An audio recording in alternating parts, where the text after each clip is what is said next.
Hello everybody. We're back with my February book haul. Now, if you watched my January book haul, you know I was trying to be a little bit more careful with the books I was purchasing, a little bit more frugal, if you will.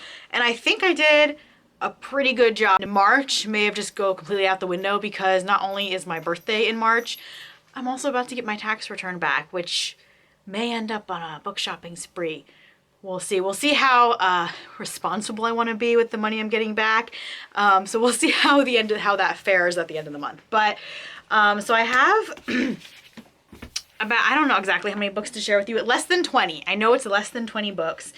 I have, and I will say that a few of these I again did not purchase myself. So the first one I'm going to do, as normal, is my book of the month for February, and I picked The Writing Retreat by Julia Bartz. I've been in like a thriller mood lately, so I've been getting like the book of the month books. Normally I don't really have romances that I want to read unless it's like the new Allie Hazelwood book or something like that's super popular and everyone's reading. So I've been trying out their thrillers. This is A Writing Retreat. Alex has all but given up on her dreams to becoming a published author when she receives a once-in-a-lifetime opportunity to attend an exclusive month-long writing retreat at the estate of feminist horror author Rosa Vallow. I need to be invited to one of these, like seriously. Even the knowledge that Ren, her former best friend and current rival, is attending doesn't dampen her excitement. But when the attendees arrive, Rosa drops a bombshell. They must all complete an entire novel from scratch during the next month, and the author of the best one will receive a life-changing 7-figure publishing deal. Determined to win this seemingly impossible contest, Alex buckles down and tries to ignore the strange happenings at the estate, including Rosa's erratic behavior, Ren's cruel mind games, and the alleged haunting of the mansion itself. That had me hooked.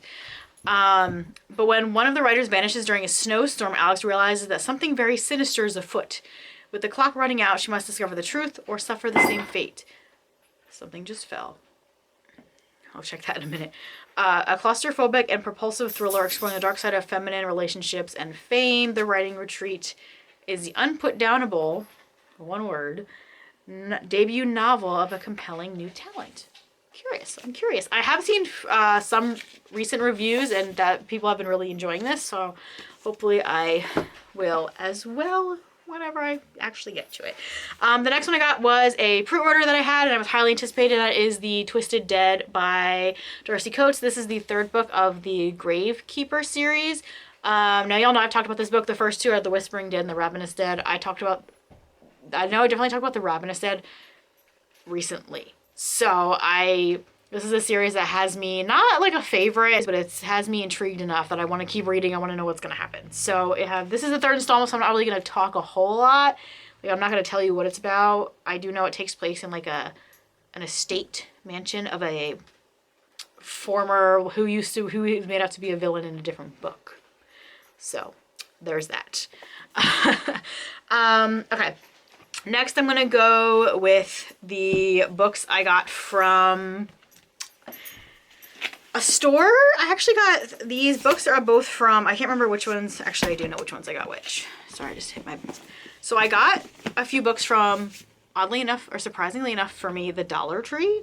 And then from Five Below, I got a few books. So the first book I got from the Dollar Tree, which I am actually currently reading, and I'm almost done with, is Just One Bite by Jack Heath. This is actually the second book of the Timothy Blake series. In a different video, I called him Thomas. His name's Timothy. And it's about a cannibal who works with the FBI. It's interesting. Go read it. The first book's called Hangman. If the cannibal aspect doesn't bother you, I definitely would recommend like giving this a try to see what you think about it. Again, these are like thrillery, I guess. The next one I have is House of Booty. No. House of Beauty by Melba Escobar. This one is really short. It's like not even 300 pages. And I think this one it takes place at like a salon, and a teenage girl walks in one day and then disappears, and the last person who saw her was the girl who did her nails or whatever happened at the salon. So there's that one. And then the other one I got at the Dollar Tree was The Maze at Windermere by Gregory Blake Smith. Now, I recently saw this, the local bookstore that I go to, the used bookstore, actually posted a different copy of this on their website. So it's just odd to me because when I think of like the books getting at the Dollar Tree, I think of like books that just like didn't, I don't know, they just don't seem like they'd be good books. But then I realized that they get like overstock stuff because they have like overstock marks in the bottom. So who knows? So far, I mean, I'm really enjoying this one. This one was a pleasant surprise, and I paid $1.25 for it. So who would have thought? But yes, this is another like mystery that takes place like in a state or like a mansion or something like that. And there's a maze. I don't know. These next few books I got at Five Below. One of them I really don't know anything about, but I ran into a friend while I was there and she mentioned that she loved this book. It's called The Four Agreements by Don Miguel Ruiz, a Toltec book of wisdom. It's nonfiction, obviously. But she said it's a really good book and she buys a copy for like her kids and like everybody. So I got that. And then I got one that's another nonfiction book, and that's Unsolved Murders, True Crime Cases Uncovered by Amber Hunt and Emily G. Thompson. So these are just books that I kind of like to skim through and read whatever about. And this other one, I have no idea. It's called The Game by Lindsay Miller, again, from Five Below. This seems like YA. I think it's YA. At the beginning of summer, the seniors at Lincoln High play assassin. Low stakes, high intensity. People are placed on hush-hush teams with secret lists of targets. School is a safe zone, and you can only be eliminated if you're alone. Leah's been planning her stakeout strategy for months, whether she needs a mega drench tank, backpack, or a squirt gun, she's ready. And not only does Leah finally get to play, she's paired with her longtime crush, Devin Diaz. But this year, Assassin is no fun. It's real. Someone is picking off in alphabetical order, one by one. Kids are actually turning up dead. The whole school is in a state of panic. Someone Leah knows from class, someone they all know is a killer. It's just a game. Or is it? It sounds good. So, figured I'd give it a try. Who knows? Okay. Next we're gonna go to the few books that I got off of Pango. Now, y'all know I usually acquire a huge stack of books from Pango. I have 4 that I got in the month of February. The first one being Blindsided by Amy Dawes. I finally got my hands on a copy of this. A few times my local bookstore got one on hand, but someone would claim it before I could get to it, and I would get so upset. So I finally got this one. I think this is a Best Friends to Lovers. He's a footballer, as in a soccer player. He's a Scottish soccer player. And she is a plus-size heroine.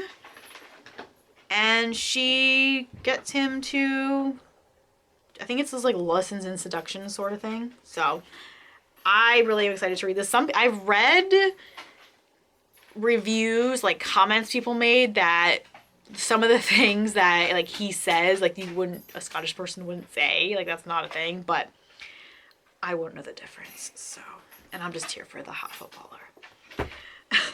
Okay, next I have a book that I've been wanting to finally get a hold of, and that is Bound by Honor by Cora Riley. This is the first book of the Born in Blood Mafia Chronicles. I still have to finish reading the Kimura Chronicles as well, but I think these books take place technically before those books. I don't know. This is the first one. This is Arya and Luca, I believe. They started it all. And Arya is the brother of Fabiano from Twisted Loyalties, which is the first book of the Kimura Chronicles. So, and then this is the like second continuation of Arya and Luca's story, Bound by Love. But I think this is book 4? No, this is like way down. 1, 2, 3, 4. This is like book 6. And then the last book I got off of Pango is Dom and Becca by Willow Winters. This is part of the Discreet series. I don't know which book in the series it is. I'm assuming it's Mafia. It just seems like it would be. But I've been wanting to read some Willow Winters. I have another book of hers somewhere. I don't know. I do have another book by her, and I can't remember which one it is. Alright, last but not least, these are the books that were gifted to me for various reasons. I'll tell you. The first one, the Brit, was because I bet my friend that he's an Eagles fan, which is Mike. You've seen him in another video. Big Eagles nut.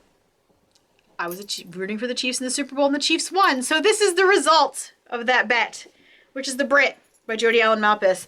Jodi Ellen Malpass, which is the first book of the Unlawful Men series, which is another series I really desperately need to read this year. I also have book 3, The Resurrection. So I need to get The Enigma, which is book 2, and The Rising just came out or is going to come out very soon. So I really need to get reading with this series. And then also for Michael, if you remember when this happened. Oh my god. Instead of buying me a new chair, because I could really care less about a chair, he bought me the Evolution of Sin series, and not just the bind up, but each individual book, which makes me super happy. So this is Giselle. It's Giselle, that's what it is. So I have been reading the Anti-Heroes in Love duet, which is Elena. The Enslaved duet is Cosima. And then the other sister is Giselle. This is her series. So we have the first book, The Affair. Then we have The Secret. And then we have The Consequence. And they all three make up the Evolution of Sin duet, which I love the name of the series. So those are the last books that I acquired in February. So technically, I only bought 12 books, technically. Out of 16, which isn't bad because I said I probably wanted to buy like maybe 10, which is what would have been half of what I got last month. Not bad. I'm actually very proud of myself about that. And I'm very proud of myself that most of the books, half of them, came from like a cheaper place, like not an actual like, I mean, as much as I like shopping at bookstores, their books are very expensive at bookstores, unfortunately. But they came from like a place that was fairly cheap and they were interesting reads. But yeah, anyway, okay, that's going to be it for my haul for February. Next month might be an interesting one, again, because my birthday is the end of next month. So either it'll be March or April, depending on, because my birthday is literally on the 30th. So depending on how things play out, we'll see what happens with that. But anyway, I'm going to go, and I hope you guys enjoyed this video, and I'll see you in my next one. Bye!